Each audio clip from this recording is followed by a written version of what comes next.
La persona humana es el fin supremo de la sociedad y del Estado. Todos tienen la obligación de respetarla y protegerla. La dignidad del ser humano es inviolable. Eso es lo que reza el artículo 59 de la Constitución de la República de Honduras. Y es que en cada país del mundo son precisamente sus habitantes, cada uno de ellos, lo que más debe importar.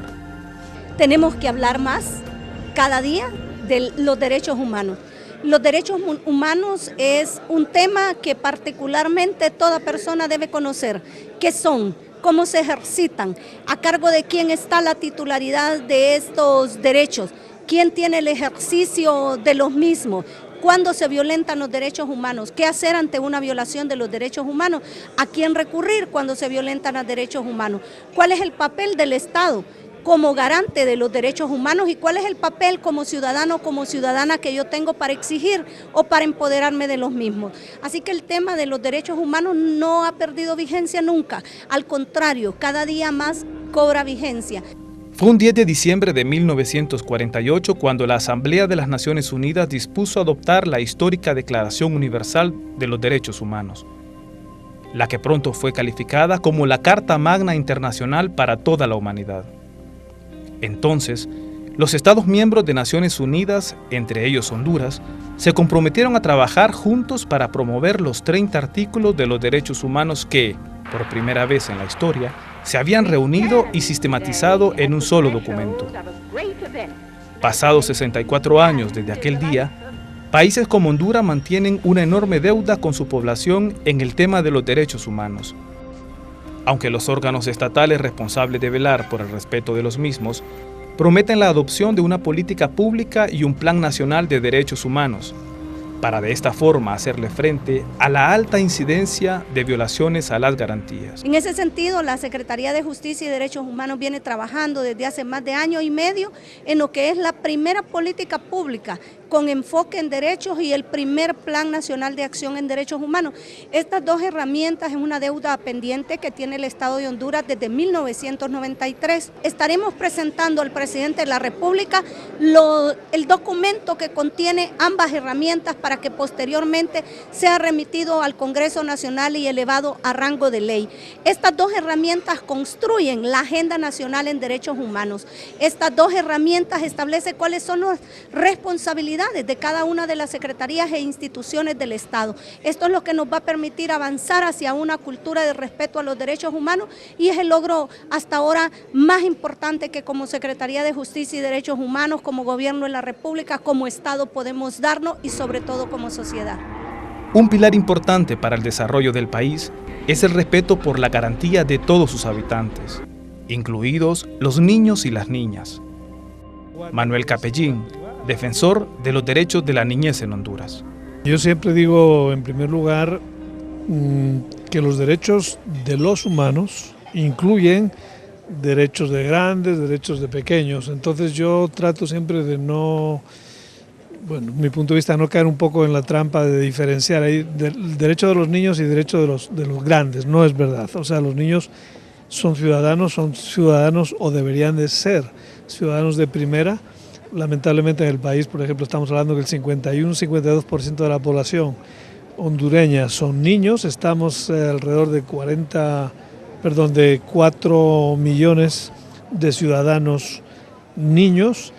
De esos 4 millones, casi el 80%, de acuerdo a datos de investigaciones de organismos que sí están capacitados para hacer ese tipo de investigación, el 80% viven en la pobreza. Estamos hablando de cerca de 3 millones y pico de niños pobres.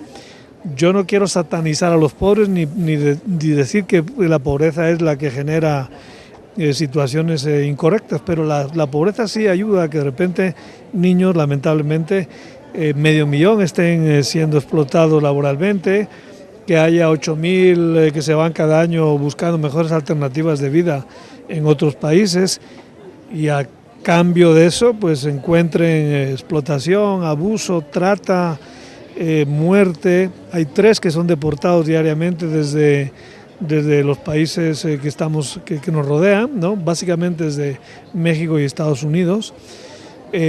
Las muertes permanentes, ejecuciones terribles y espantosas de niños y de jóvenes. Nosotros venimos documentando, yo vengo hablando de esto desde hace ya como 12, 13 años y al día de hoy aproximadamente 7.800 jóvenes menores de 22 años que han sido ejecutados.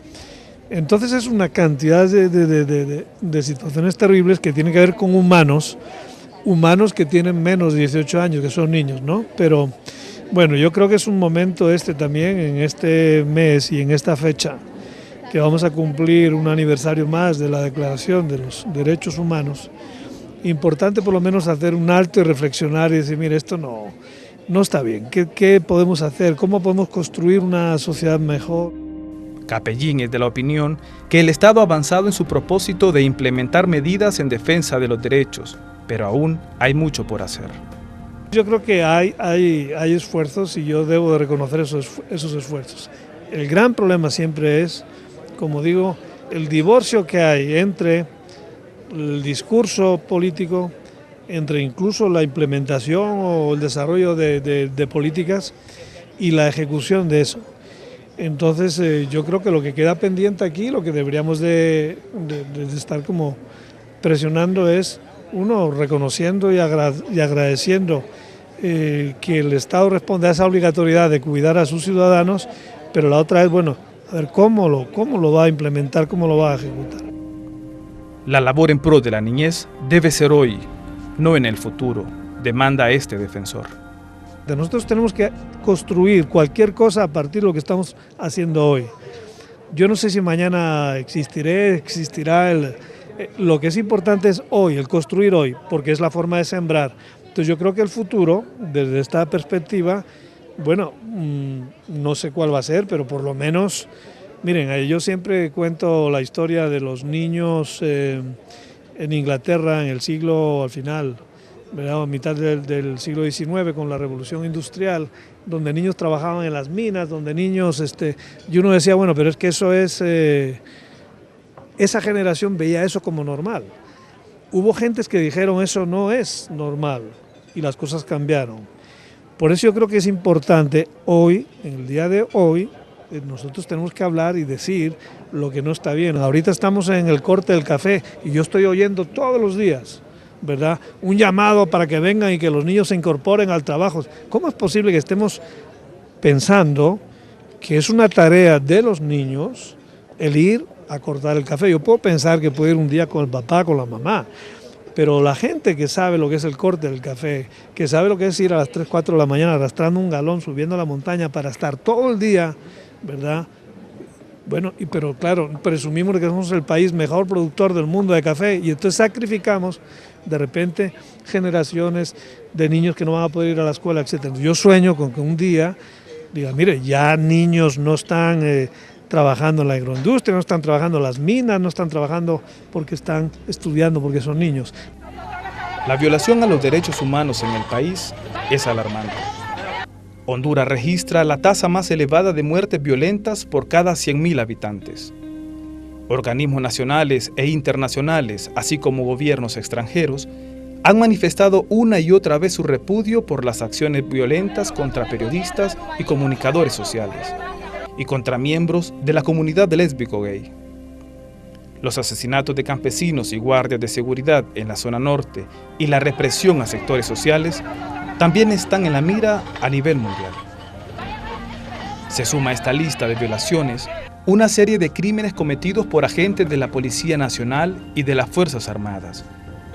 La situación parece haberse agudizado tras el golpe de Estado contra el presidente Manuel Zelaya, suscitado en junio de 2009. Las garantías contempladas en la Declaración Universal de Derechos Humanos han sido adoptadas de diversas formas en las legislaciones de los diferentes países.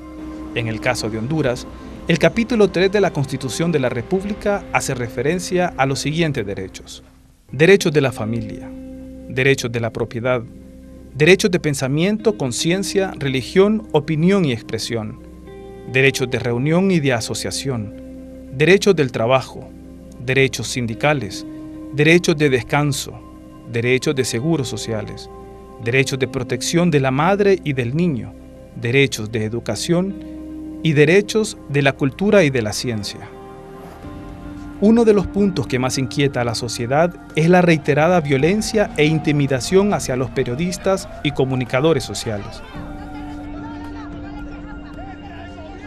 El representante de la Oficina del Alto Comisionado de los Derechos Humanos en Colombia menciona el papel que juegan los dueños de los medios de comunicación, así como la política editorial de los mismos. El tema de la autonomía y la independencia de los medios es importante, ¿sí? Y hay un tema que está en discusión en algunos países y es quiénes son los propietarios de los medios, ¿sí? Cuál es el papel de un director o de un jefe de redacción y cuál es la autonomía del periodista al momento de, en un consejo de redacción, por ejemplo, titular una noticia o tratar el tema, ¿sí?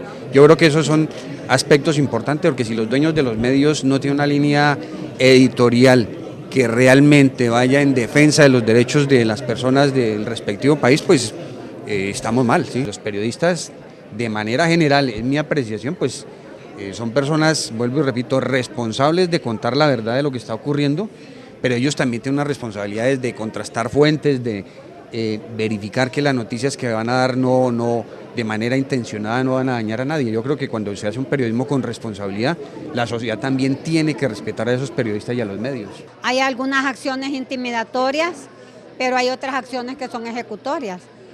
Para mí, un mensaje que me enviaron fue muy fuerte y eso significa que viene de una gente mala, de esas que dice comúnmente en Honduras que no se tocan el corazón ni el hígado, personas que se sienten lesionadas en sus intereses porque yo estoy luchando frontalmente en la coalición de redes de organizaciones ambientalistas que aglutina unas 40 ONG a nivel nacional en contra de la minería a cielo abierto.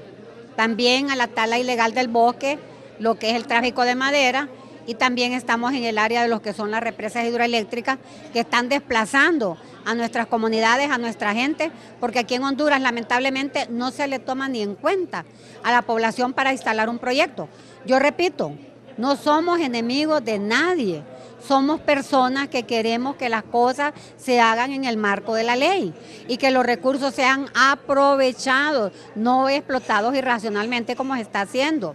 Ya estamos en el primer lugar del país más vulnerable del mundo. ¿Qué significa? Que va a venir un huracán, que va a venir un tsunami, un maremoto, un terremoto, qué sé yo, y Honduras va a quedar prácticamente destruido porque ya no hay defensa.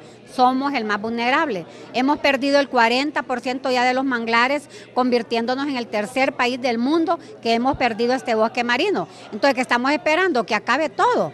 Por Dios santo, no somos enemigos de los proyectos ni de las empresas. Lo único que queremos es que se aplique la ley correctamente y si se cortan 100 árboles, que se siembren 200. Eso es lo único que nosotros buscamos y por eso pues ciertas personas nos tienen odio, nos tienen como que estamos señalados como que somos personas que queremos hacer daño. En ese sentido no es así.